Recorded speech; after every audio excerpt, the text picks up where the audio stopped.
for our plants, I'm going to use this beautiful specimen right here.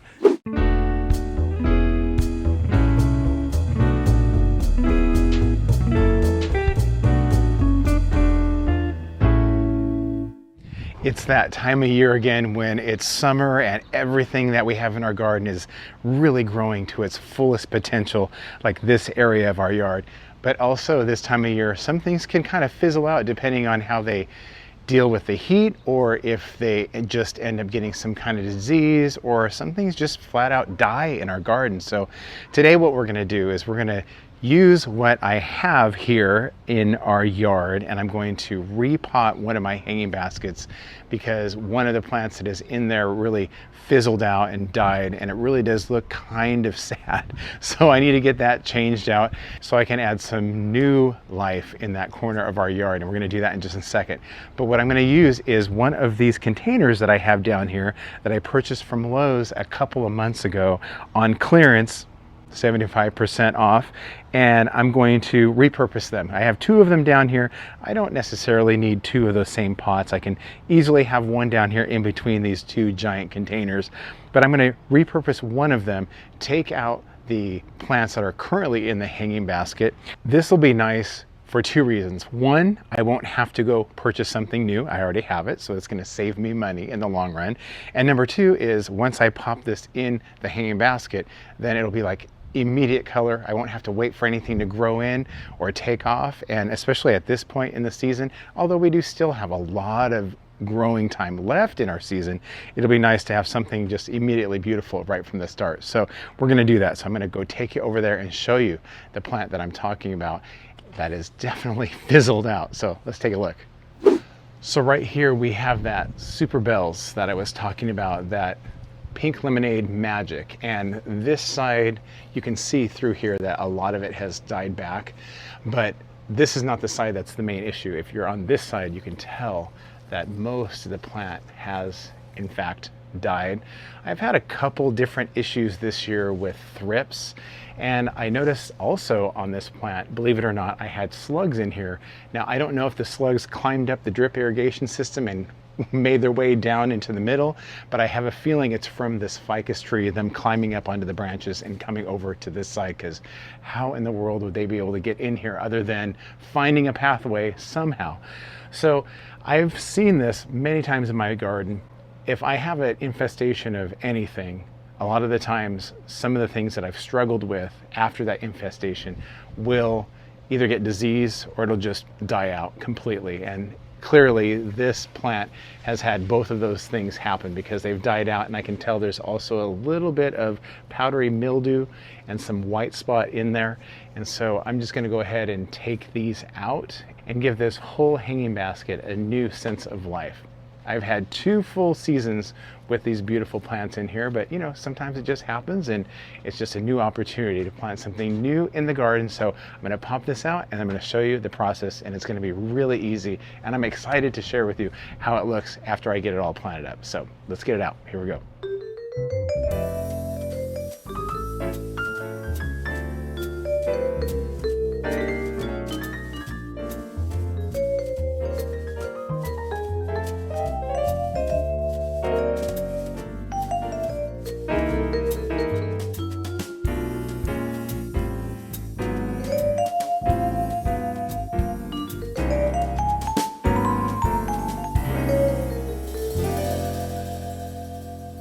So as you can tell, most of this plant right here, there's these huge sections where it has just pretty much died back. And as I'm looking here in the top, I can tell which plant has died. I'd even kind of isolate that here.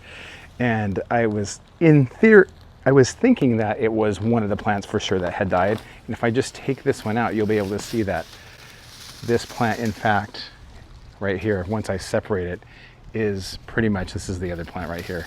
It's not connected, is completely dead. So it was the right call for sure.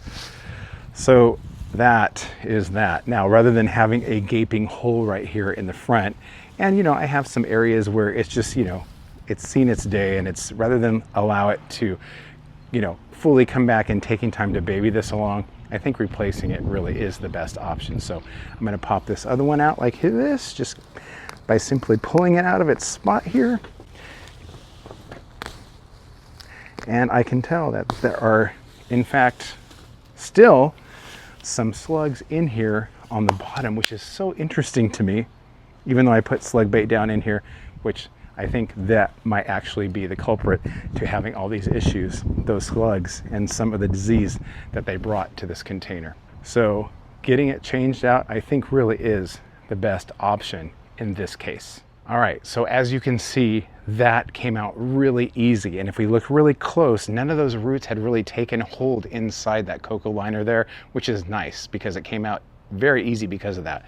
So I'm going to swap this cocoa liner out with another one that I had sanitized with some hot boiling water and really let it dry, because I didn't want any of those diseases or anything that I had in the other one to really take hold. So I'm going to swap this out, get my supplies together, and maybe a little bit of land and sea, and we'll get this new one potted up.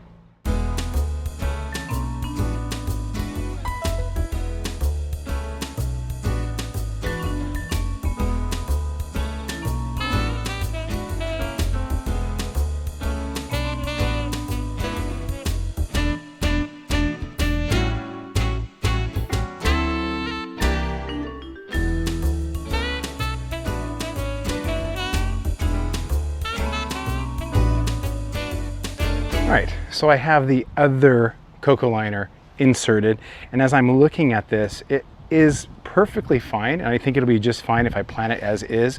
But towards the bottom, I am seeing just a little bit of thinning towards the bottom of this. I don't know if you can see it on camera, but there is just a little bit of thinning there. It's not like a gaping hole. So I have this really cool cocoa liner that I purchased from the Dollar Tree when they had their dollar section at the beginning of the summer, just for this reason, so that if I needed to kind of patch a certain spot in some of my existing cocoa liners, so I could get a little bit of life out of them more than just one season, I could patch it up. So I'm going to set this actually on the bottom. It's nice and thick, and that'll give me a little bit more support at the bottom to hold the soil in once I get everything else planted.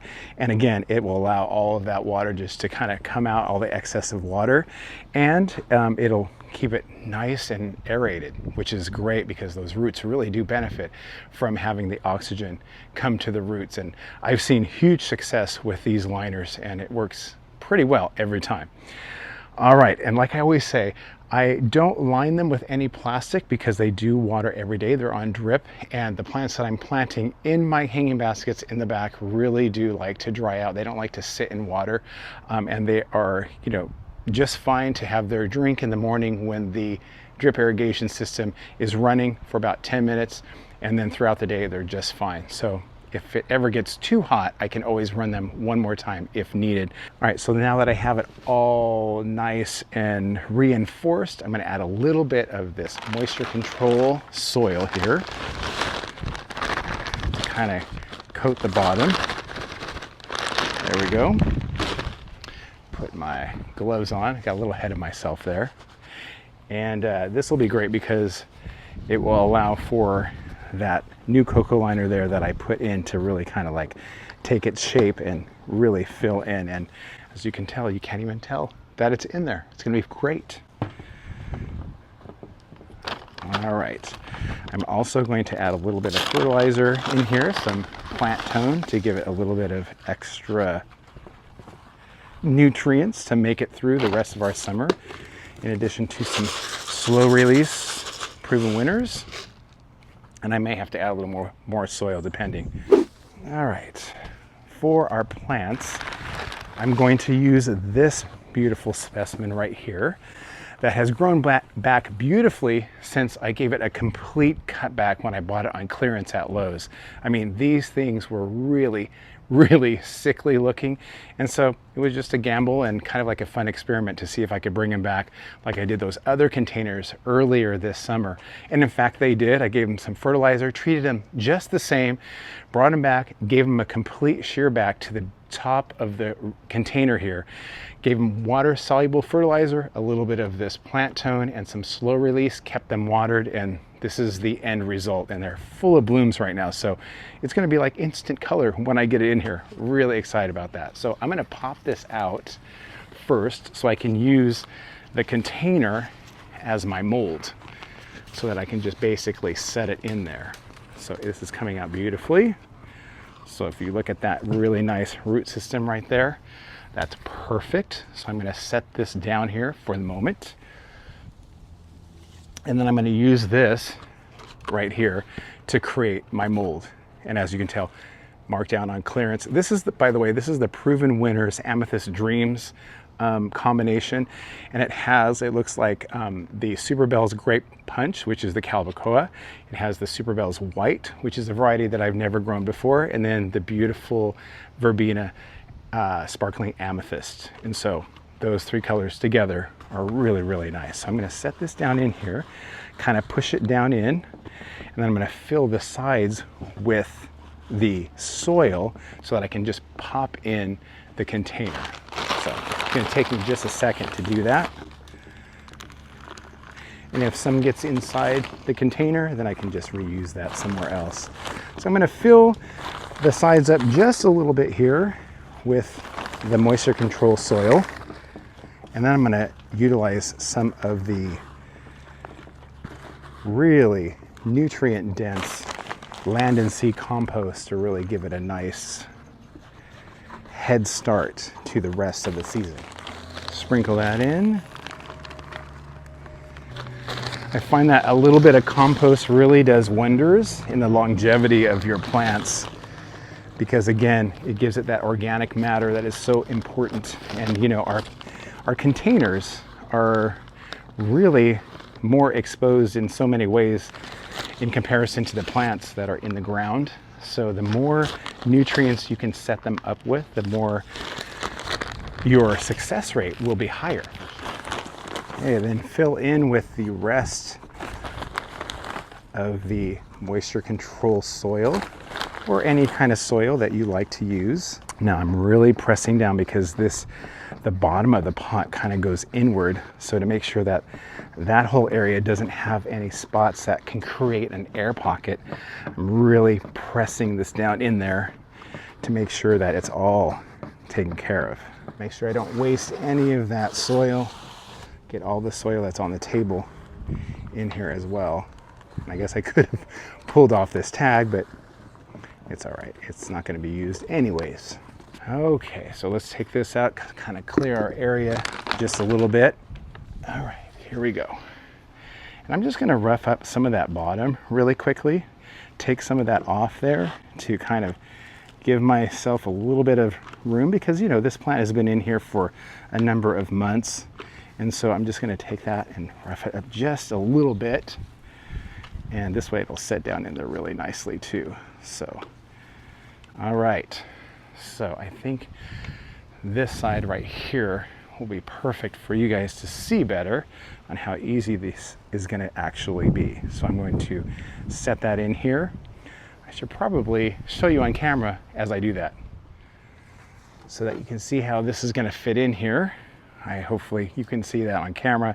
You see I have my reservoir right there. I'm just going to set this straight down in, and hopefully it'll be as easy as that, making sure that none of my leaves right here get caught in the hole there. I'm going to make it drape over the side and just plop it down in just like that. And just like that, looks like we have an immediate hanging basket. How cool is that? And my level of my soil in here is just perfectly right on. It's just exactly even because of what I took off on the bottom. It's not too high. It looks perfect.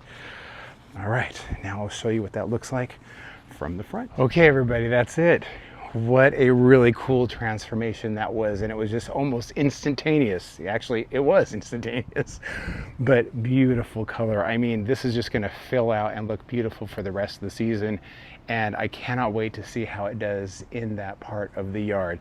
A long time ago, I had this beautiful Super Bell's Grape Punch in that spot, but nothing with this variety of color. And it's gonna be neat to see how it does over time. So let's get the hangers on them, get it hung up in its spot, and then I'll tell you about all of the rest that I'm gonna do for the rest of the season. Okay, so I have it in its spot, and doesn't it look great? I think this is a major upgrade in comparison to that old, tired hanging basket that was up here originally. I mean, this is great because it's like instantaneously full of color. I love the variety in the blooms. You have that great punch with the beautiful Super Bells white, and they're really, really beautiful and super popular sparkling amethyst verbena that will also hang down beautifully. So it's going to be interesting to see how this grows for the rest of the summer. This is the beginning of August, and like I said before, we do have a lot of grow time left in our season. So I could imagine it being, you know, down to here by the time October hits. But in the meantime, to get it to that point, I want to make sure that it stays nice and moist, which my drip irrigation system will help me do. And then I'll also make sure to feed these once a week with the water soluble fertilizer that I'm always doing on any of my annuals in my yard, if I can remember. I try to do it every week, but every once in a while it gets away from me and it goes every 2 weeks. But that really nice jolt of nutrients is really important for the success of the plants that we have in our hanging baskets and our containers. But guys, what a great upgrade this was today, and I thank you so much for stopping by to see the process, and I can't wait to keep you posted on how this does. But until then, thanks for watching, and we'll see you very soon. Bye-bye now.